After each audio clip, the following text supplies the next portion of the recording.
ಚೊಟ್ಟಿನ ಗಿಡ ನಾಶ ಮಾಡಿದ ದುಷ್ಕರ್ಮಿಗಳು.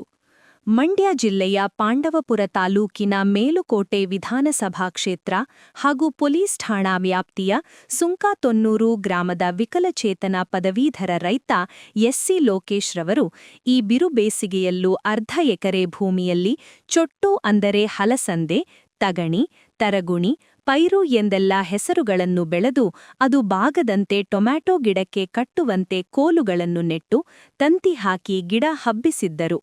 ತಡರಾತ್ರಿ ಯಾರೋ ದುಷ್ಕರ್ಮಿಗಳು ಕೋಲಿನ ಸಮೇತ ತಂತಿ ಬಿಚ್ಚಿರುವುದರಿಂದ ಈ ಗಾಯ ಕಾಯಿ ಕಚ್ಚಿದ್ದ ಚೊಟ್ಟಿನ ಗಿಡಗಳು ಸಂಪೂರ್ಣ ಭೂಮಿಗೆ ಬಿದ್ದಿವೆ. ಮೇಲುಕೋಟೆ ಪೊಲೀಸ್ ಠಾಣೆಗೆ ಮಾಹಿತಿ ನೀಡಿದ್ದರೂ ಸಹ ವೈರಮುಡಿ ಉತ್ಸವ ಮುಗಿಯುವವರೆಗೂ ಬರುವುದಿಲ್ಲ ಎಂದರಂತೆ. ರೈತರೆಂದರೆ ರಾಜಕಾರಣಿಗಳು, ಅಧಿಕಾರಿಗಳು ಮತ್ತು ವ್ಯಾಪಾರಸ್ಥರಿಗೆ ಯಾವಾಗಲೂ ಕನಿಷ್ಠವೇ. ಬೇಸತ್ತ ರೈತ ಲೋಕೇಶನ ಕುಟುಂಬದವರು ಕಾಣದ ದೇವರ ಮೊರೆ ಹೋಗಿದ್ದಾರೆ. ಇಂತಹ ನೀಚ ಕೆಲಸ ಮಾಡಿದವರಿಗೆ ತಕ್ಕ ಶಿಕ್ಷೆ ಕೊಟ್ಟರೆ ಇಂತಹ ಅನೇಕ ಪೀಢಗಳಿಗೆ ಎಚ್ಚರಿಕೆ ನೀಡಿದಂತಾಗುತ್ತದೆ. ಶೀಘ್ರವಾಗಿ ಪೊಲೀಸರು ತನಿಖೆ ಮಾಡಬೇಕೆಂದು ಗ್ರಾಮಸ್ಥರು ಆಗ್ರಹಿಸಿದ್ದಾರೆ.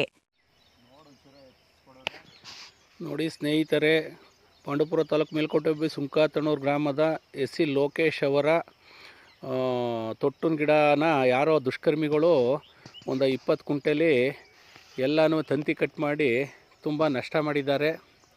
ಇಂತಹ ಅವಿವೇಕಿಗಳಿಗೆ ಆ ದೇವರು ಭಗವಂತನೇ ಶಿಕ್ಷೆ ಕೊಡಬೇಕು. ವೃತ್ತಿಯಲ್ಲಿ ಪಾಪ ರೈತನಾಗಿದ್ದು ಅಂಗವಿಕಲಾದ್ರೂ ಅವರು ತಮ್ಮ ಜೀವನ ಆಯಿತು, ತಮ್ಮ ಪರಿಶ್ರಮ ಆಯಿತು, ಇಂತಹ ಇದರಲ್ಲಿ ಮಾಡ್ಕೊತಾ ಇದ್ದರೆ ಇಂತಹ ಅವಿವೇಕಿತನದಿಂದ ರೈತನಿಗೆ ಅಪಾರ ನಷ್ಟ ಆಗಿದೆ. ಇವತ್ತಿನ ಇದರಲ್ಲಿ ಲಕ್ಷಾಂತರ ರೂಪಾಯಿ ಖರ್ಚು ಮಾಡಿ ತುಂಬ ನಷ್ಟ ಅನುಭವಿಸೋದಬೇಕಾಗಿದೆ. ದಯವಿಟ್ಟು ಆ ಚೆಲುವರಾಯ ಸ್ವಾಮಿ ಅವ್ರ ಮನೆ ಹಾಳಾಗಂಗೆ ಕೊಡಲಿ ಅಂದ್ಬಿಟ್ಟು ಆ ಭಗವಂತನಲ್ಲಿ ಕೇಳ್ಕೊತೀವಿ.